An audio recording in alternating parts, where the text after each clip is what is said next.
ભગવાન જગન્નાથજીના મામેરામાં સોના ચાંદી હીરા મોતીના અલંકારો સાથે સૌ પ્રથમવાર ડોલરનો હાર અર્પણ કરાશે। 500 ગ્રામ ચાંદી અને ₹1,51,000ની રોકડ સાથે ભગવાનનું મામેરું વાજતે ગાજતે જગન્નાથ મંદિર ખાતે લઈ જવાશે। આગામી તારીખ 16 જુલાઈના રોજ ભગવાન જગન્નાથજીની પાટણ શહેરમાંથી નીકળનારી 144મી રથયાત્રાને લઈને સમગ્ર નગરજનોમાં ભક્તિરૂપી આનંદની લહેર જોવા મળી રહી છે।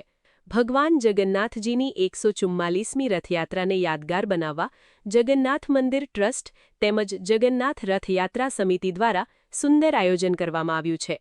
ત્યારે રથયાત્રા પૂર્વે તારીખ 15 જુલાઈના રોજ ભગવાનનું મામેરું ભરવાનો લાહવો પાટણના જાણીતા ગાયનેક તબીબ ડોક્ટર જયેશભાઈ ભોગીલાલ મોદી વાગદોદવાળા પરિવારે પ્રાપ્ત કરી ધન્યતા અનુભવી છે।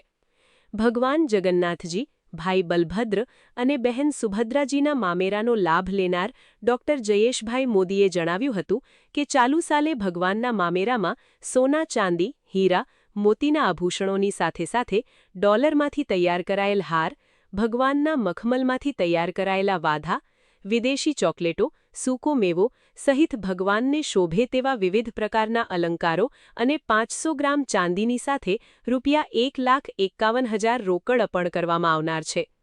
ભગવાનના મામેરાના પાવન પ્રસંગને લઈને મંગળવારે બપોરે યજમાન પરિવારના નિવાસસ્થાને ભગવાન જગન્નાથ ભાઈ બલભદ્ર અને બહેન સુભદ્રાજીને વાજતે ગાજતે લાવવામાં આવ્યા હતા અને ભૂદેવોના મંત્રોચ્ચાર વચ્ચે પૂજા અર્ચના અને આરતી કરવામાં આવી હતી। ભગવાનના મામેરાના દર્શન તેઓના હિમજા સોસાયટીના નિવાસસ્થાને તારીખ 15 જુલાઈના રોજ બપોરે 2 કલાકે જગન્નાથ ભક્તો માટે ખુલ્લા મૂકવામાં આવશે અને સાંજે 7 કલાકે ભગવાનનું મામેરું ભક્તિમય માહોલ વચ્ચે શણગારેલી બગીમાં ભક્તિ સંગીતના સુરો વચ્ચે હિમજા સોસાયટી ખાતેથી પ્રસ્થાન પામી જગન્નાથ મંદિર ખાતે લઈ જવાશે। ભગવાનના મામેરાના આ રૂડા પ્રસંગે પાટણના તમામ ધર્મપ્રેમી નગરજનોને પધારવા યજમાન પરિવાર તરફથી નિમંત્રણ પણ પાઠવવામાં આવ્યું છે। મામેરાના યજમાન બનવાનો અમને જે લાભ મળ્યો છે તે બદલ અમો જગન્નાથ ભગવાનના ખૂબ ખૂબ આભારી છે અને અમે અમારી ઈચ્છા શક્તિ પ્રમાણે યથાશક્તિથી અમે આ મામેરું ભરીએ છીએ। આ મામેરાની અંદર અમો ₹1,51,000 રોકડ રકમ 500 ગ્રામ ચાંદી સોનાની ચૂક ભગવાનના આખા વર્ષના વાઘા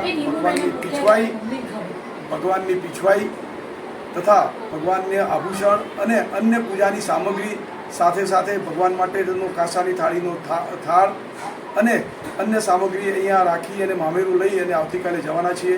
આ પ્રસંગે એક અવલૌકિક ઘટના એ હતી કે મા મોઢેશ્વરી અમારા કુળદેવી છે એમના તરફથી પણ મા સુભદ્રાનો એક હીરાજડિત હાર અને ભગવાનનું મુગટ અને ગાળ્યું પણ ત્યાંથી ભગવાનના ભેટ તરીકે મળેલું છે। માતાજીનો બટવો પણ મોઢેશ્વરી મંદિર તરફથી આપવામાં આવેલું છે જે અમારા માટે આનંદની વાત છે। આ મામેરું હવે આવતીકાલે અમે 2 વાગ્યાથી મામેરાના દર્શન લોકો માટે ખુલ્લા મૂકીશું। 4 વાગ્યાથી ભોજન પ્રસાદ શરૂ થશે અને સાંજે 7 વાગે અમે વાતે ગાતે બગીમાં ભગવાનને લઈ અને મામેરું લઈ અને જગન્નાથજી ભગવાનના મંદિરે જવાના છીએ। તો ભાવિક ભક્તોને અને ભગવાનને માનનારા દરેક ભક્તોને આ અમારી શોભાયાત્રામાં પધારવા અને મામેરાના દર્શન કરવા માટેનું ભાવભર્યું આમંત્રણ છે। બોલો શ્રી જગન્નાથ ભગવાન કી જય।